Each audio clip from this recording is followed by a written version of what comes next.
చెప్పినప్పుడు కూడా సందర్భాలు ఆంధ్రప్రదేశ్ లో ఉన్నాయి. ఈ కులం ఉన్నది కేవలం ఆంధ్రప్రదేశ్ లో మాత్రమే. మాలాసి కూడా ఆంధ్రప్రదేశ్ లో ఉంది. ఒక సాగు వైపు కుటుంబాన్ని కులాన్ని మాట్లాడగలరు. లేకపోతే భారత ప్రాంతంలో ఉన్నాం కాబట్టి వీళ్ళందరూ కుటుంబాలు అని ఒక చిత్రీకరణ చేసి వినియోగ మా మీద కుటుంబాల పీసీబీ సర్టిఫికేట్ ఇస్తున్నారు. మా సంఘం వ్యవసాయ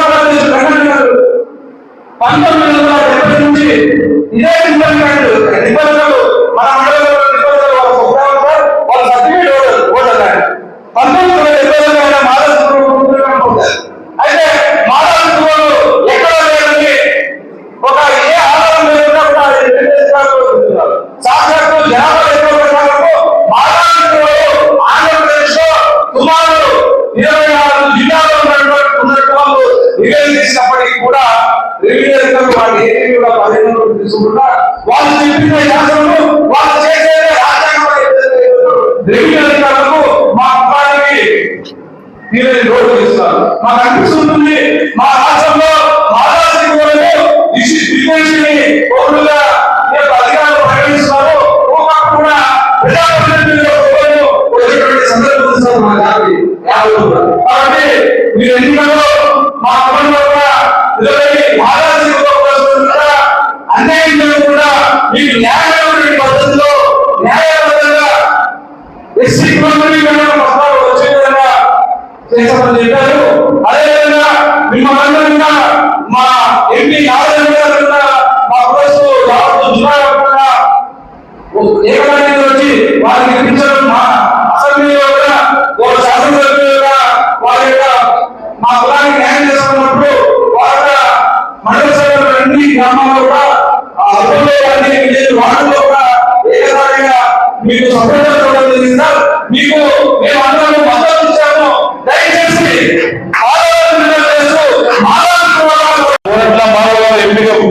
ఆయన వచ్చేసారు. రాష్ట్ర మంత్రివర్యులు మాజీ శంకరరావు కూడా ఈ ఆలోచన వచ్చేశారు. ఈరోజు మేము ఈ జిల్లాలో ప్రతి నియోజకవర్గంలో ఉన్నాం సార్. 7 నియోజకవర్గాలు ఉంటాం. ప్రతి నియోజకవర్గంలో 30,000, 40,000, 50,000, 70,000 ఉన్నాం. ఈరోజు ప్రతి నియోజకవర్గంలో రిపోర్ట్ ఎప్పుడు ఇచ్చారో జిల్లాలో ఎక్కడున్నారు ఎక్కడ లేదు ఆ వల్ల ఉండాలంటే పట్టుకొని ఉండాలి కాదు. ప్రతి నియోజకవర్గంలో ఎమ్మెల్యే ఎంపీకి గెలుపుకోవడం తేడా మాలో ఉంది. మేము అనుకుంటే సత్తా అనుకుంటే ఆయన గెలుస్తానే కోరుకుంటారు. ఆ ధైర్యం మాలో ఉంది. మా స్థానిక సంస్థల గెలిచిన మతాల సర్పంచులు ఎంపీడీసీకి సన్మానం చేస్తాం సార్. మీరు ఆనందించకపోతే మీ కుర్రోలు ఎంపీ అయితారా ఎమ్మెల్యే కన్నా ఏ ఆలోచన వ్యక్తి ఇప్పుడు వెంటనే కలవడం లేదు. ఈరోజు ఆ రోజు వచ్చావు నీ ఇంటికి వచ్చావు. నేను గౌరవ సాధనగా ఎంపీ మినిస్టర్ వస్తారు కాబట్టి నిన్న పిలిచకు వచ్చాను. ఆ రోజు మీరు ఎమ్మెల్యే ఎంపీ కదా. మీరు రాష్ట్రంలో ఆ కులం బీసీ కులం, ఆ రోజు ఆ కులం పూర్వం బీసీ కులం ఇప్పుడు వచ్చింది. మీరు ఆలోచించండి. ఈ రోజు శాశ్వత మొదలు కాదు. నీ ఇంటి దగ్గర వస్తే మీ దగ్గర మాట్లాడకు వస్తే ఒక ఏలంగా మాట్లాడుతుంది. నీ దగ్గర ఆ రోజు మేము ఉన్నాం. బయట గంట నిలబెట్టి 100% లేని వాళ్ళు బయటలో కూర్చోబెట్టి టీకాలు ఇచ్చి పంపించావు. బయటకు వచ్చి మమ్మల్ని హేళనగా మాట్లాడావు. ఈ రోజు మేము లేక హాస్టల్లో ఉన్నాం. కలపడుతున్నావు ఎక్కడన్నా. ఎక్కడ మన భాగం అనేది తెలిస్తే అప్పుడు మనకు అర్థమవుతుంది. ఇప్పుడు ఇంతవరకు మనం ఏం చేసినామంటే మన మదాస్ కురుములు ఎస్సీ జాబితాలో ఉండి మనం సి గ్రూప్ లో ఉన్నాం. ఇంతకుముందు ఏమనుకున్నారు అందరూ, ఏ గ్రూప్ అయితే ఉన్నదో దాంట్లో కులం ఉన్నదో ఆ కులానికి అనుబంధ ఆశ్రిత ఆధారిత కులాలు అని చెప్పేసి ఒక భ్రమలో ఉన్నాము. ఆ కులాలకు ఉపకులాలు అనుకున్నారు. ఇప్పుడు అట్లా కాదు. సుప్రీంకోర్టు ఏమన్నదంటే భారతదేశంలో ఏ కులానికి ఇంకో కులము అనుబంధం కాదు, ఆశ్రితం కాదు, ఆధారిత కులం కాదు అని చెప్పిన తర్వాత మనకేమనిపించింది, చాలా మందికి ఇన్నాళ్ళు మన మీద కంప్లైంట్ చేసే వాళ్ళకి హక్కు ఉండకూడదు. ఎందుకంటే మా కులం సర్టిఫికేట్ మేము అడిగితే నువ్వు వచ్చి కంప్లైంట్ చేసేది ఏంటి? ఇప్పుడు చాలా మంది సర్టిఫికేట్ ఉన్న వాళ్ళు కాదని చెప్తున్నారు. ఈ విషయాన్ని అరికట్టాలా. తర్వాత సర్టిఫికేట్లు ఉన్న ఉన్నాయి సర్టిఫికేట్లు, కానీ వాళ్ళు ఇబ్బంది పడుతూ బయటికి వెళ్ళే స్థితి ఉన్నది. ఇప్పుడు సుప్రీంకోర్టు వచ్చింది కదా, మనకు కొంచెం హక్కు ఉన్నది. ఆ హక్కు ఏంటి అది తెలుసుకుంటే రేపొద్దున మనం ఎక్కడ పోయినా మాట్లాడగలచ్చు. ఆ విషయాన్ని మన ఎమ్మెల్యే గారు చెప్పే అవకాశం ఉంటుంది. ప్రాధాన్యపడుతున్నా, దయచేసి ఒక 2 నిమిషాల్లో మేము ముగిచేస్తా. ఈ వర్గీకరణలో మనల్ని మరీ ఏ మాలా కులం కిందో, ఏ మాది కులం కిందో, ఏ రెల్లి కులం కిందో, లేకుంటే ఇంకో కులం కిందో పెడితే మనకు మరీ వర్గీకరణ వల్ల ప్రయోజనం రాదు, ఉపయోగం ఉండదు. కాబట్టి మనం ఏం చేయాలి? 2001వ సంవత్సరంలో జనాభా లెక్కలు చేస్తే 234 మందే మాదాసులు అని చెప్పడం జరిగింది. మరి ఇంత పెద్ద ఆంధ్రప్రదేశ్, ఉమ్మడి ఆంధ్రప్రదేశ్ లో అధ్యక్షులు దేవేంద్రప్ప గారికి, వర్కింగ్ ప్రెసిడెంట్ నాగరాజు గారికి, సోమలింగం గారికి, రాజశేఖర్ గారికి, శివరాం లక్ష్మణ గారికి, వరదప్ప గారికి, సుధాకర్ గారికి, ధర్మన్న గారికి, బసవరాజు గారికి, తిమ్మప్ప గారికి, పెద్దయ్య గారికి, మల్లికార్జున గారికి, నాగభూషణం గారికి, బ్రహ్మయ్య గారికి, ముంబై సుధాకర్ గారికి, గుమ్మగంటి రాజు గారికి, లింగప్ప గారికి, మురళి గారికి, రఘురాం గారికి, బసవరాజు గారికి, గోపీనాథ్ గారికి, పెద్దయ్య గారికి, అలాగే ఈరోజు సమావేశానికి వచ్చిన నా సోదరులకు అందరికీ కూడా పేరు పేరున నా నమస్కారాలు తెలియజేస్తా.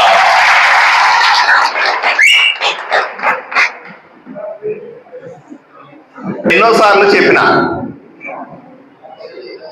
ఎంతో మంది ఆఫీసర్లకు చెప్పిన, ఎంతో మంది రాజకీయ నాయకులకు చెప్పిన, చివరికి మా పార్టీలో ఒకసారి ప్రధానమంత్రి ముందు చెప్పిన, మా దగ్గర కురవలు లేరండి, ఉన్నదంతా కూడా మాదాసికురలు, మాదారి కురవలే,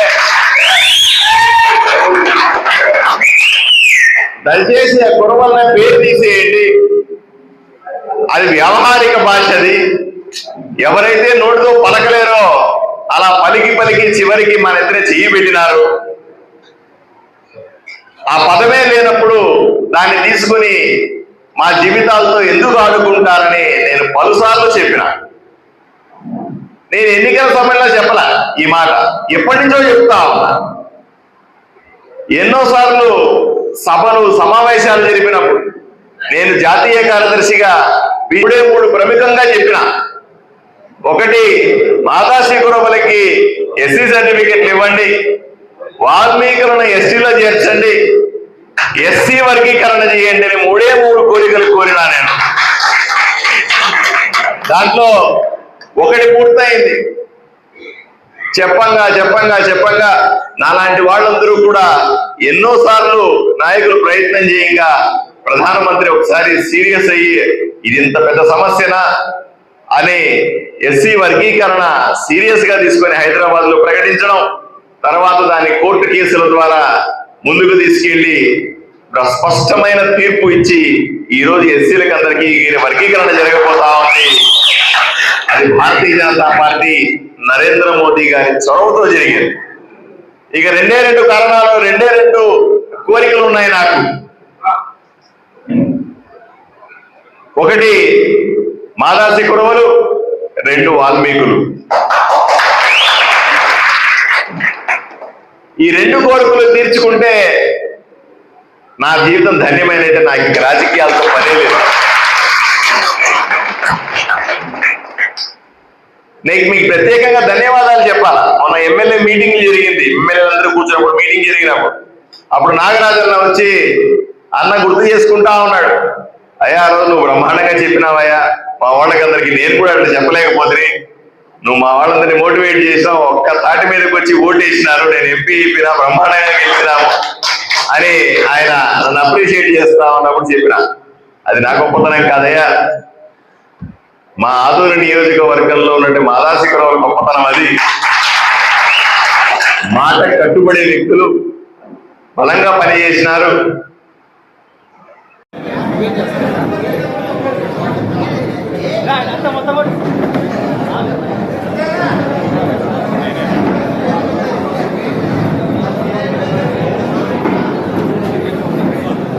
ఇంకా కార్యక్రమానికి ఆదర్శ గురువులను మరింత ఉత్తేజపరిచినటువంటి గౌరవ శాసనసభ్యులు